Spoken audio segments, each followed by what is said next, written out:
할렐루야. 권사님, 장로님, 목사님들 중에 내 아들은 절대로 목사를 안 시키겠다 하시는 분들이 상당수가 있습니다. 우리 교회는 없는지 모르겠는데요. 목사님, 장로님, 권사님들 중에 내 아들은 절대 목사를 안 시키겠다. 저는 이것이 한국 교회의 위기라고 생각됩니다. 목사와 장로, 권사들이 자기 아들이 목사가 되는 것을 영광스럽게 생각하지 않고 목사직이 어렵고 힘들다고 안 시키겠다고 한다면 그런 공동체는 건강한 공동체가 아니라고 생각됩니다. 더 심하게 말하면 그런 공동체는 미래가 없는 공동체입니다. 한국 교회가 왜 이 지경이 된 것인지 우리 모두가 반성해야 할 것입니다. 반성하는 동시에 바울 사도가 품었던 복음의 제사장의 심정과 자세를 다시 회복하는 성도들이 되시기를 주의 이름으로 축원합니다. 사도 바울은 예수 그리스도의 일꾼된 것을 하나님께 발목 잡혔다 이렇게 말하지 않고 하나님의 은혜라고 말합니다. 바울 사도는 주 67년 6월 29일 누구 생일하고 비슷하네요. 로마에서 목이 베어 순교당했습니다. 그런데 그는 이미 로마 감옥에서 순교할 줄 알면서도 이 복음의 제사장 직분을 은혜라고 말했습니다. 그 이유가 무엇입니까? 그 이유는 바울 사도는 지금 죽어도 하늘나라 간다는 소망을 든든히 붙잡았기 때문에 그렇습니다. 제가 사진을 준비했습니다. 4장을 준비했습니다. 저게 제가 스마트폰으로 찍은 겁니다. 로마 바울 사도가 죽기 직전에 수감되었던 로마 감옥입니다. 저렇게 생겼습니다. 또 한 장 보여주시기 바랍니다. 저게 그 감옥을 갖다가 또 성당으로 이렇게 만들어 놨다고, 예배당으로 또 보여주시기 바랍니다. 저게 어떤 바위냐면요, 이 돌 기둥과 같은 건데 저기 좀 흠이 좀 났지 않습니까? 끄트머리에 저기다 대고 사람을 죽이는 담두대와 같은 겁니다. 목을 여기다 두고 바울 사도는 저 돌에 이 목을 베임을 당했습니다. 한번 보여주시기 바랍니다. 예. 그래서 바울의 목이 잘려진 그 순교 현장에 다녀와서 제가 찍은 겁니다. 여러분들의 손자나 자녀가 목사나 선교사가 되려고 할 때 여러분, 저런 순교의 길을 가야 되는데 안 된다 이렇게 말하지 마시고 감사한 마음으로 기도하며 밀어주시기 바랍니다. 아멘이 전혀 안 나오시네요. 목사나 선교사는 사람이 말린다고 안 되는 것도 아닙니다. 사람이 인력으로 막아서 안 된다는 게 아니에요. 또 목사가 안 될 사람을 어거지로 목회자로 만들어야겠다 이렇게 해서도 안 된다는 것입니다. 그러므로 우리는 내 자식이 주의 종이 안 돼도 그것은 하나님의 뜻이에요. 주의 종이 안 돼도. 반대로 만약 된다면 그것은 하나님의 크신 은혜인 줄 알고 감사하시기 바랍니다. 저를 한번 따라서 하시기 바랍니다. 하나님의 은혜가 흐르게 합시다. 첫 번째로 이 로마 교회 성도들은 1차적으로 바울 사도에게 합격점을 받았던 준수한 성도들이었습니다. 그 이유는 로마 성도들이 자기 나름대로는 선하고 성경적인 지식도 풍부했기 때문에 그렇습니다. 오늘 본문 14절 말씀에 보니까 내 형제들아 너희가 스스로 선함이 가득하고 모든 지식이 차서 능히 서로 권하는 자임을 나도 확신하노라 그랬어요. 로마 성도들이 보통 성도들이 아닙니다. 선함이 가득하고 지식이 꽉 차 있는 그런 준수한 성도들이었습니다. 여러분들은 목사에게 이런 칭찬을 받을 만합니까? 저 장로님은, 권사님은, 집사님은, 성도님은 선함이 가득하고 성경적인 지식이 충만하여서 다른 사람을 가르치고 권면할 수 있는 충분한 능력이 있는 분이다라고 하는 그런 칭찬과 인정을 받을 만하냐는 것이에요. 바울 사도가 편지를 쓰고 있는 당시 사실은 로마 교회에 방문한 적이 없습니다. 바울 사도는 단지 여러 사람들을 통하여서 로마 소식을 접하게 되었는데 잘 그 소식을 간추려 보니까 로마 성도들의 행실이 선하고 성경적인 지식이 상당히 수준이 있다는 것을 알았다는 말입니다. 그런데 바울 사도가 한 칭찬은 그냥 지나가는 말이 아닙니다. 바울 사도는 이미 로마서를 시작하면서 이런 칭찬을 한 적이 있습니다. 로마서 1장 18절 말씀입니다. 먼저 내가 예수 그리스도로 말미암아 너희 모든 사람에 관하여 내 하나님께 감사함은 너희 믿음이 온 세상에 전파됨이로다 그랬어요. 너희 믿음이 온 세상에 전파될 정도면 상당히 이 수준 있는 성도임에 틀림이 없습니다. 그런데 우리나라 말은 끝까지 들어봐야 알 수 있다는 말 있지 않습니까? 헬라어도 마찬가지입니다. 우리말뿐만 아니라 세계 모든 언어는 끝까지 들어봐야 정확한 뜻을 알 수 있습니다. 바울 사도는 이런 칭찬 후에 바로 역접 접속사 그러나를 이제 쓰고 있습니다. 앞에서 칭찬하고 그러나, 이 그러나라는 단어를 쓴 것은 잘하는 점도 있습니다만은 그러나 부족한 점도 있다는 말입니다. 두 번째, 그렇다면 그러나 이후에 기록된 로마 성도들의 부족한 점은 무엇입니까? 그러나 이후에 나오는 내용은 너희가 지금 있는 상태에서 머물지 말고 날마다 하나님의 말씀을 기억하고 한 단계 더 올라가는 성도가 되라는 주문입니다. 저를 한번 따라서 하시기 바랍니다. 한 단계 올라갑시다. 본문 15절입니다. 그러나 내가, 그러나 썼죠?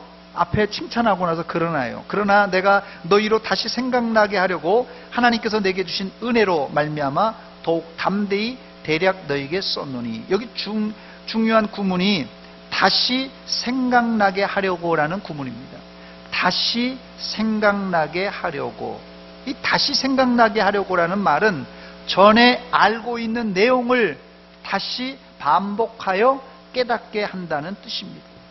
유다서 1장에도 보면 다시 생각나게 한다는 구문이 나오는데, 유다서 이 5절 말씀 보니까 너희가 본래 모든 사실을 알고 있으나 내가 너희로 다시 생각나게 하고자 하노라 그랬어요. 유다가 초대교회 성도들에게 다시 생각나게 하려고 하는 내용이 무엇입니까? 과거 이스라엘 백성들의 출애굽 사건, 구원 사건을 다시 생각나게 하려고 했습니다. 사실 이 내용은, 이스라엘이 출애굽했다는 내용은 당시 이스라엘 백성들에게는 삼척동자도 다 아는 내용입니다. 그런데 왜 새삼스럽게 유다는 초대교회 성도들에게 이런 이야기를 반복하는 것입니까? 그 이유는 초대교회 성도들이 구원받은 것은 당연한 것이 아니라 하나님의 은혜라는 것을 재삼 확인하기 위해서입니다. 둘째는 당시에 교회를 어지럽혔던 이단들 때문에 그렇습니다. 이단들은 초대교회 성도들이 알고 있었던 구원의 교리를 왜곡시켜서 성도들을 미혹시켰습니다. 그래서 초대교회 지도자였던 유다는 가룟 유다하고 다른 사람입니다. 이 예수님의 육체적인 동생이에요. 야고보와 함께. 이 유다는 그들에게 구원의 교리를 다시 상기시키고 재교육시키려고 편지를 썼던 것입니다. 같은 이유에서 바울 사도도 그들에게 너희의 신앙이 도덕적으로 선하고 또 지식적으로 좀 알지만은 거기에 머물지 말고 한 단계 더 나아가라는 의미에서 잘 달리는 말에 채찍을 가하는 것입니다. 여러분, 달리는 말에 채찍을 가하면 어떤 반응이 나오는 줄 아십니까? 달리는 말에 채찍을 가하면 두 가지 반응이 나옵니다. 첫째는 긍정적인 반응으로 말이 더 잘 달립니다. 채찍을 맞을 때 말이 생각하기를 내가 이 정도 달리는 거 이래선 안 되겠구나, 주인이 더 빨리 가라고 하는 그런 요청이구나, 그래서 더 열심히 달려야지 하고 더 열심히 가는 경우입니다. 긍정적인 반응이에요. 그런데 반대 경우도 종종 일어납니다. 내가 열심히 나름대로 잘 달리고 있는데 아니 주인이 왜 때리는 거야? 왜 때려? 반발하면서 주인을 흔들어서 낙마시키든지 반항하고 안 달리는 경우도 있다는 것입니다. 바울의 심정은 로마 교회가 도덕적으로 지식적으로 잘 알고 있는 것을 알고 있지만 그 정도로는 양이 안 찼기 때문에 더 힘차게 달리라는 의미에서 어떻게 해요? 다시 생각나게 하려고 이 로마서 편지를 쓴 것입니다. 그런데 안타까운 사실은 현대교회 안에 현실에 안주하려는 성도들이 많다는 사실입니다. 성경 공부 좀 하십시오 하면은 내가 이 나이에 무슨 성경 공부합니까? 혹은 내가 젊었을 때 그거 다 배운 것입니다. 아니면은 내가 시간이 없습니다. 이렇게 거절합니다. 그러나 여러분, 사회에서도 평생교육 하는데 교회에서는 평생교육 정도가 아니라 천국 갈 때까지 배우고 훈련해야만 합니다. 아멘? 그래야 시험에 안 넘어집니다. 선줄로 생각하는 자는 어떻게 해요? 넘어질까 조심하라고 말씀했어요. 사회에서도 공무원이나 직장인들도 재교육을 다 받습니다. 시시각각으로 변하는 세상에서 재교육을 안 받으면 소위 말하는 노털이라고 그러더라고요. 노털들은 도태당할 수밖에 없어요. 좋게 명예퇴직이지 이건 도태당하는 것입니다.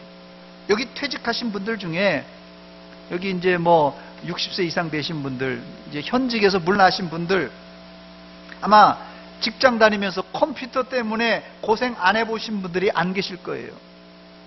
과거에는 필체가 좋은 것이 큰 무기였습니다. 그래서 글씨만 잘 써도 여러 부서에서 서로 데려가려고 했습니다.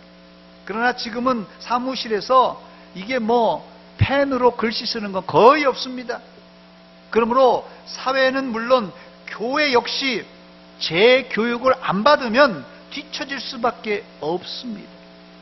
여기 여자분들 중에 아마 요즘 깜빡 하시는 분들이 있죠. 예. 가스레인지에 찌개 올려놓고 뭐 잠깐 뭐 하다가 아이고 머리나 새카맣게 타 버린 경험 있어요, 없어요? 예, 있다고 그러시네. 예, 솔직하게 고백하시니까 제가 용서해 주시겠습니다. 예. 뭐 이거는 나이 드신 분만 아니라 여기 세댁은 대답을 안 했는데, 예? 세댁은 여기 좀 시어머니가 계셔서 대답을 안 하신 것 같은데 있어요, 없어요? 깜빡하는 적이 있다고 합니다. 예. 뭐 세댁이 있을 정도면 뭐 아직 아이 둘을 낳아서도 아직 세댁입니다, 우리 교회에서는. 예. 여러분, 깜빡하는 건 이건 나이 먹은 사람의 문제가 아니라 젊은 사람도 문제예요. 이건 뭐 세댁 문제가 아니라 이 뭐 청년들도 그렇고 뭐 애들도 마찬가지입니다. 왜 바울 사도가 로마 성도들에게 복음의 진리를 다시 생각나게 하려고 했는지 여러분 아시겠습니까?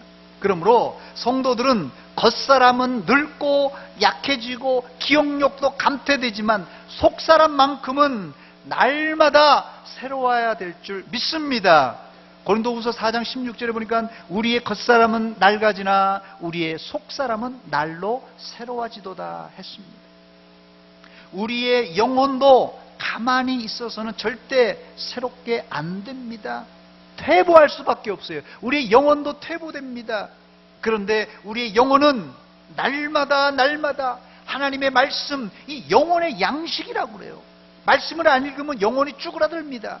하나님의 말씀, 영혼의 양식을 먹으면, 또한 기도를 열심히 하면 말씀과 기도로 어떻게 해요? 날마다 새로워지는 것이에요. 매일 성경 읽고 기도하면 매일 성경 읽고 기도하면은 잘 자란대요.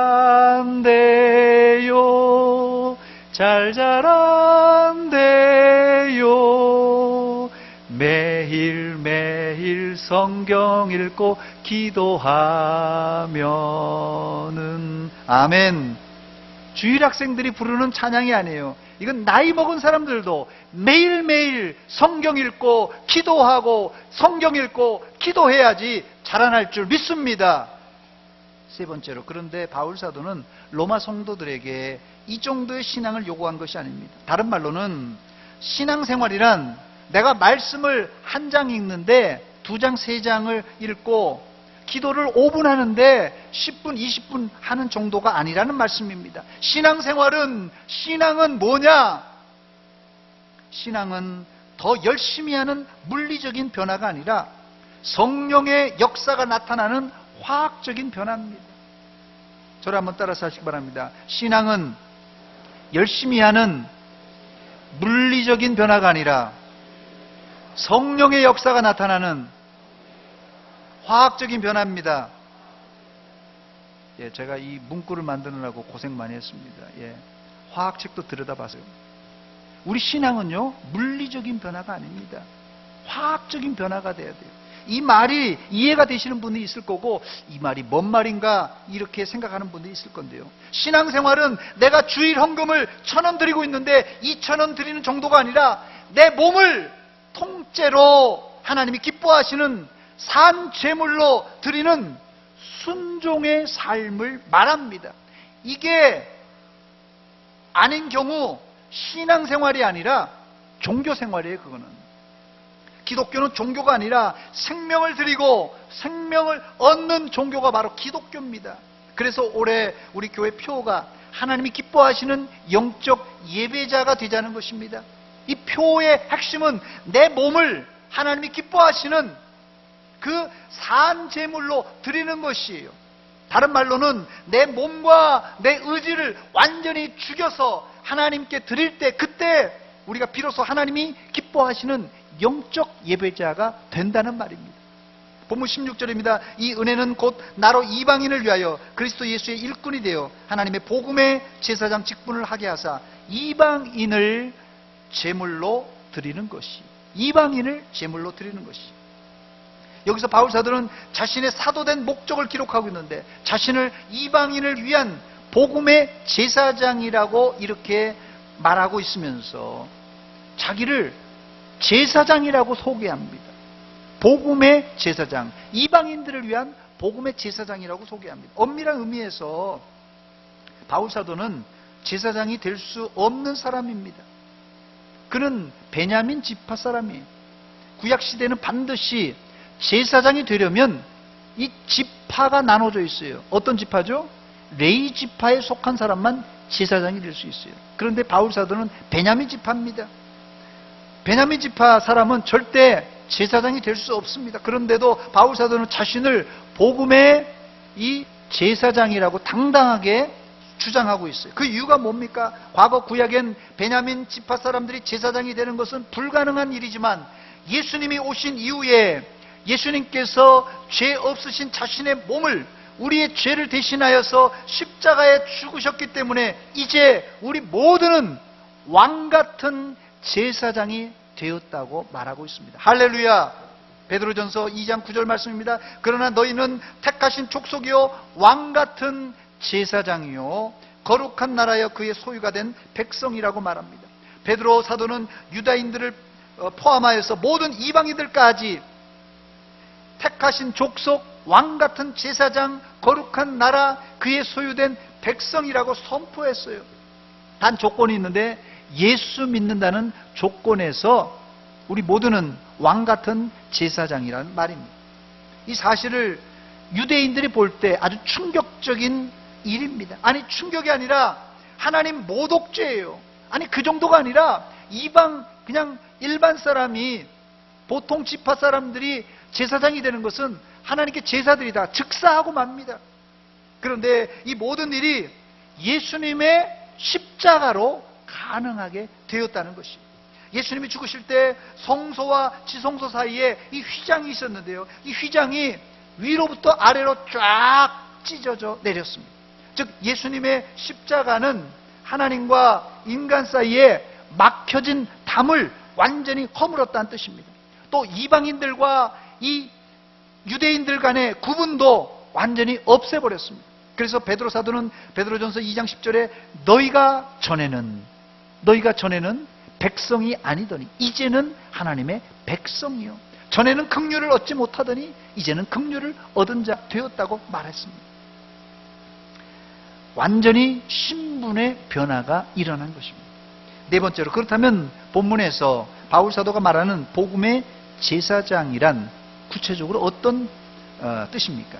또 어떤 것을 하는 사람입니까? 구약은 신약의 그림자입니다. 과거 구약에서 하던 것을 잘 살펴보면 신약 시대에 이루어질 것을 알 수 있다는 것이에요. 구약은 그림자이기 때문에 그걸 희미합니다. 근데 잘 살펴보면 신약에 일어난 일들을 우리가 알 수 있습니다.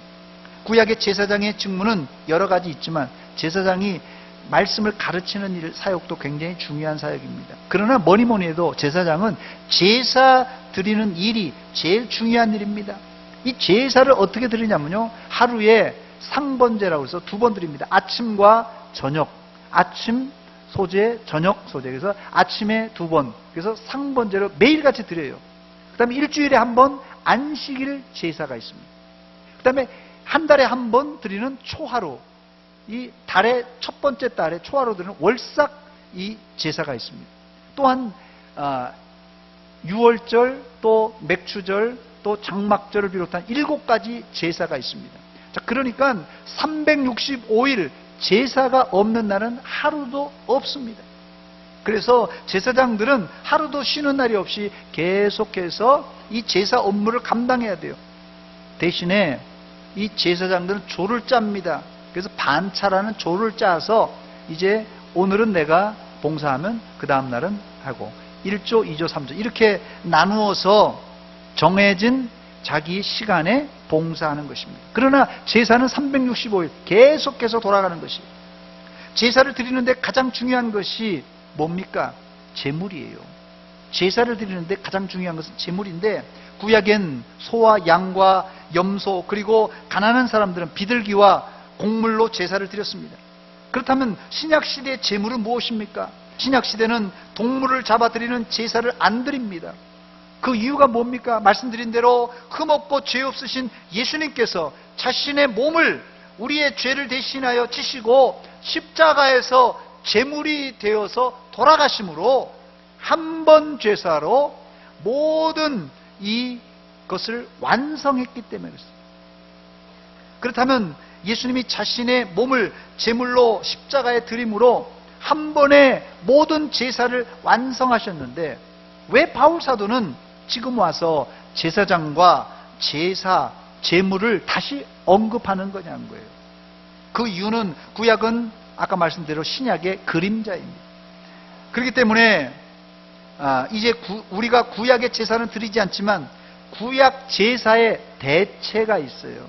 구약에선 제사를 드렸는데 그 그림자라니까 진짜가 있어야 될 거 아니에요. 진짜가 뭡니까? 그게 대체가, 이게 진짜 대체가 아니라 사실 진짜가 예배입니다. 예배.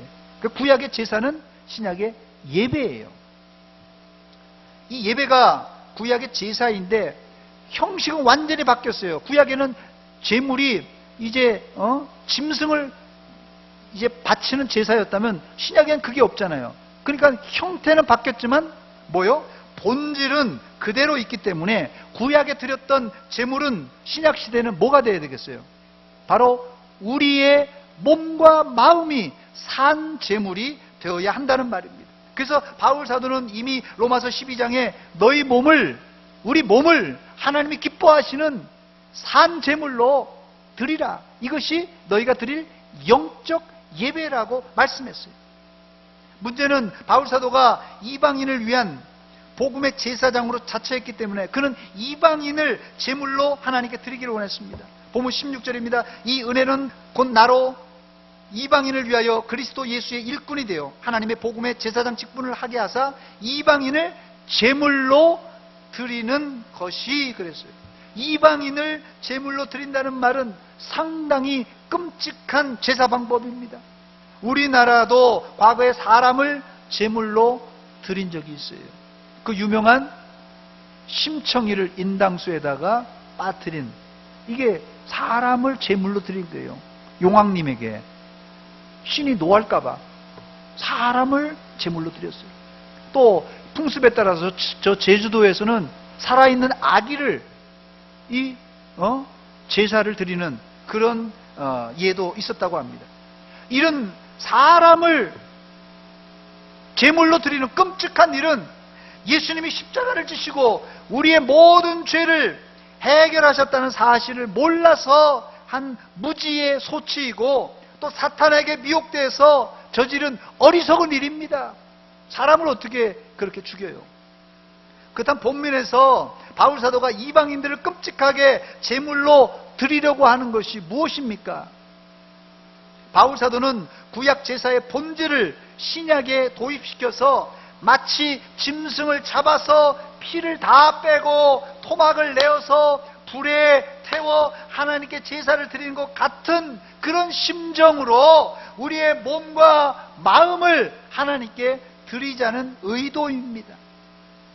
본문 16절에 기록된 이방인을 제물로 드린다는 말이 여러분 어떤 의미인지 아시겠습니까?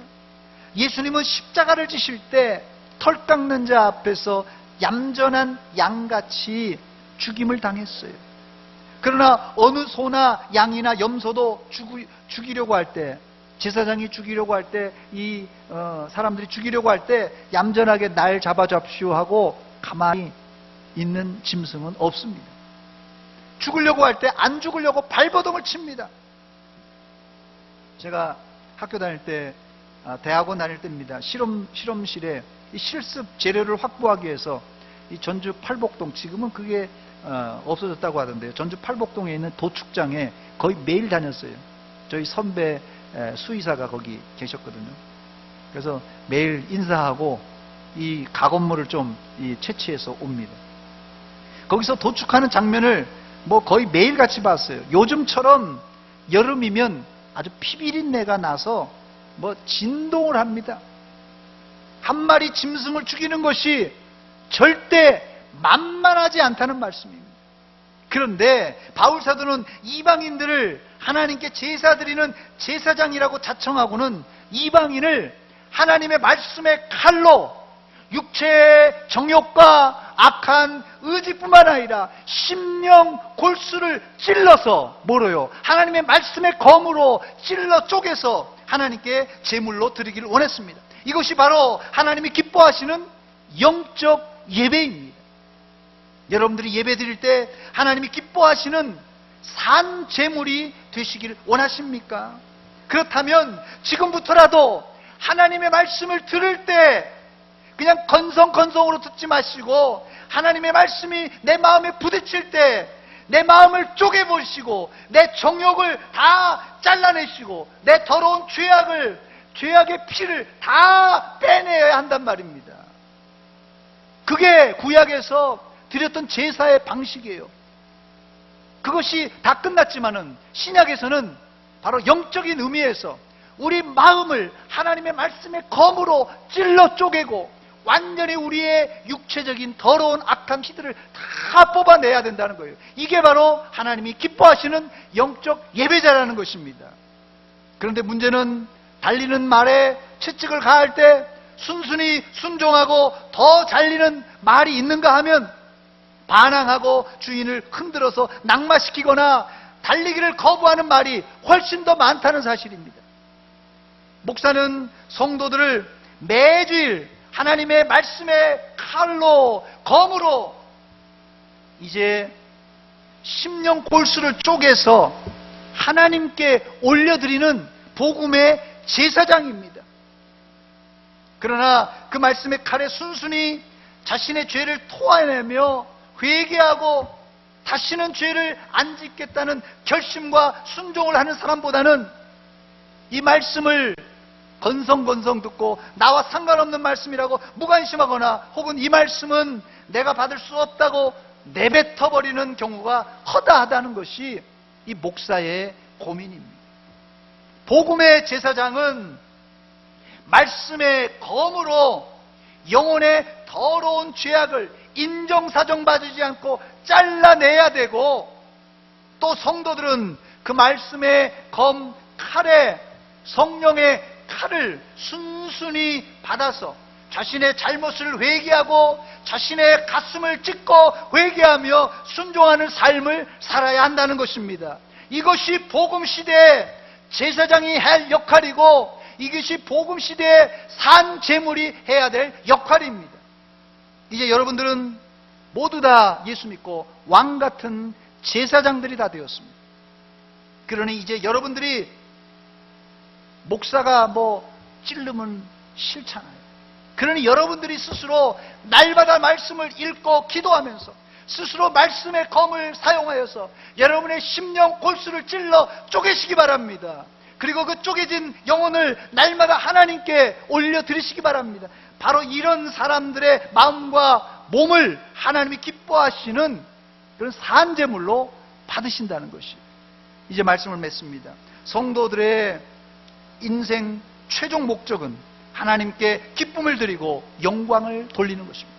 하나님이 기뻐하시는 것이 여러 가지 있지만 가장 기뻐하시는 것이 예배입니다. 예배는 제물이 가장 중요한데, 신약시대의 제물은 하나님의 말씀의 검으로 찔러 쪼갠 우리의 마음과 몸입니다. 그냥 마음과 몸을 드려서는 소용없어요. 말씀의 검으로 찔러 쪼갠 우리의 마음과 몸을 하나님께 드려야만 됩니다.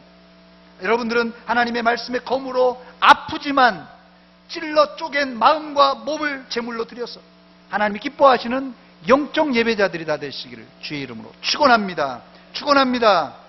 같이 기도하겠습니다. 이 시간 기도할 때, 하나님, 내가 하나님 말씀을 너무 건성건성 들었습니다. 말씀이 내 마음밭에 떨어질 때 내 마음을 쪼개게 하시고 회개하게 하시고 하나님 앞에 자복하여 30배, 60배, 100배의 말씀의 결실을 맺게 하셔서 한 목소리로 같이 기도하겠습니다. 하나님 아버지, 은혜와 사랑 감사드립니다. 이 아침에 하나님 앞에 나와서 말씀 붙들고 회개하며 말씀 붙들고 하나님 자복합니다. 주여, 주여, 우리의 마음을 하나님 열어놓습니다. 우리의 마음을 찢습니다. 우리의 심령 골수를 말씀으로 아버지의 시간 쪼개 주시옵소서. 하나님 아버지, 우리의 정욕을 다 쏟아냅니다. 다 빼냅니다. 하나님, 우리의 하나님이여, 완전히 죽은 우리의 의지와 우리의 마음과 우리의 육체, 우리의 하나님이여 심령을 주님께 올려드립니다. 받아주시옵소서. 아버지, 불쌍히 여겨주시옵소서. 아버지,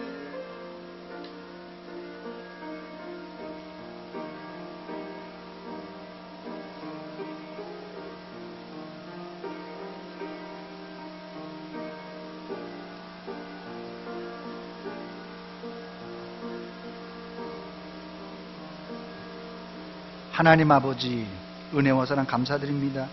이 아침에 하나님이 기뻐하시는 거룩한 영적 예배자로 세워지기를 소원하며 말씀 듣고 기도합니다. 하나님, 이 시간 우리의 심령 골수를 말씀이 찔러 쪼개싸우니 이 마음을, 이 심령을 주님께 올려드립니다. 받아 주시옵소서. 날마다 기도하며 말씀 가운데 이렇게 산 제물이 되어서 하나님 기뻐하시는 자들 다 되게 하여 주시옵소서. 예수님의 이름으로 기도하옵나이다. 아멘.